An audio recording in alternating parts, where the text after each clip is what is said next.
You're bored. So you reach for your phone. 15,000 years ago, someone was just as bored as you are right now. And they had nothing. No phone. No book. No music. Just a cave, some rocks, and a very long evening. Here's the thing nobody thinks about. Boredom isn't modern. It's not a symptom of TikTok or open-plan offices. It's one of the oldest feelings we have. So what did they actually do about it? Turns out, almost exactly what you do, just with worse graphics. First, let's kill a myth. We imagine ancient life as constant survival, hunting all day, running from things with teeth. But hunter-gatherers worked surprisingly little. Studies of modern foraging societies suggest something like 15 to 20 hours a week gathering food. That's part-time, which leaves an enormous amount of the day completely empty. And then there's night. No electric light. Fire gives you a small circle of visibility and not much else. You can't travel. You can't hunt. You're stuck in one place, with the same handful of people, for 10 to 12 hours. Every single night. For your entire life. So, 12 hours. Same 4 people. No phone. What do you actually do? Answer 1. You talk. And this is genuinely underrated. Anthropologists studying the Juhoansi people of the Kalahari found that nighttime firelight conversation was fundamentally different from daytime talk. Daytime was practical, resources, logistics, complaints. Night was stories, jokes, imagination, and gossip about people who weren't there. Sound familiar? Gossip, by the way, might be one of the most important things our species ever invented. It's how you track who's trustworthy in a group too large to monitor directly. Being bored around a fire and talking about other people is arguably load-bearing for human civilization. Answer 2. You make things. The cave paintings at Lascaux are 17,000 years old. And here's what's striking. A lot of them are in deep, awkward, hard-to-reach chambers. Someone crawled into the dark, by firelight, to draw a horse. Nobody needed that horse. It didn't feed anyone. They did it anyway. Answer 3. You make noise. The oldest known musical instrument is a flute carved from a vulture's wing bone, found in Germany. 40,000 years old. Someone hollowed out a bone, drilled finger holes at deliberate intervals, and made music 35,000 years before anyone invented writing. Answer 4. You invent games.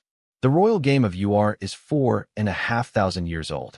We found the boards, the pieces, and, incredibly, a clay tablet explaining the rules. People have played it since. It's genuinely good. Humans invented a solid board game before they invented the wheel in most places. Answer 5, and this one's less wholesome. You alter your own brain. Fermented drinks show up around 9,000 years ago in China. Evidence for psychoactive plant use is older still.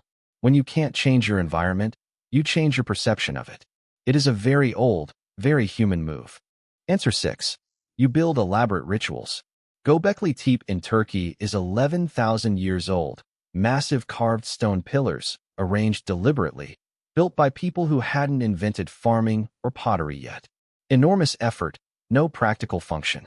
Some archaeologists think it was ceremonial. It might also just be what happens when a lot of people have a lot of time. But here's the part that flips this whole video. Because there's a serious argument that boredom isn't a problem ancient humans solved. It's the reason we're here at all. Think about what's on that list. Storytelling, art, music, games, ritual. Those aren't distractions from human culture. That is human culture. Every one of them was invented by someone with time to fill and nothing to fill it with. Necessity gets credit as the mother of invention. But necessity only ever gets you a sharper stick. Boredom got us everything else. There's a neuroscience angle too. Boredom activates the brain's default mode network, the state where you daydream, wander, and make unexpected connections. It's the same state associated with creative insight. Boredom is genuinely uncomfortable, and that discomfort is the point. It's your brain generating pressure to go find something new. Which raises an uncomfortable question about now. Ancient humans got bored and had no escape, so they built things. We get bored, and we have an infinite escape in our pocket. We never sit in it long enough for the pressure to build. We're the first humans in history who can make boredom disappear on demand, and we have no idea yet what that costs us. So how did ancient humans kill boredom? They didn't really. They sat in it. And out of that came the story, the song, the game, the painting, and eventually every single thing you'd now reach for to avoid being bored. The boredom came first. Everything else is what it produced. So next time you're bored, maybe wait a bit before you reach for the phone. See what your brain does with the silence. It's had about 300,000 years of practice. Hit subscribe, then go be bored. See you next time.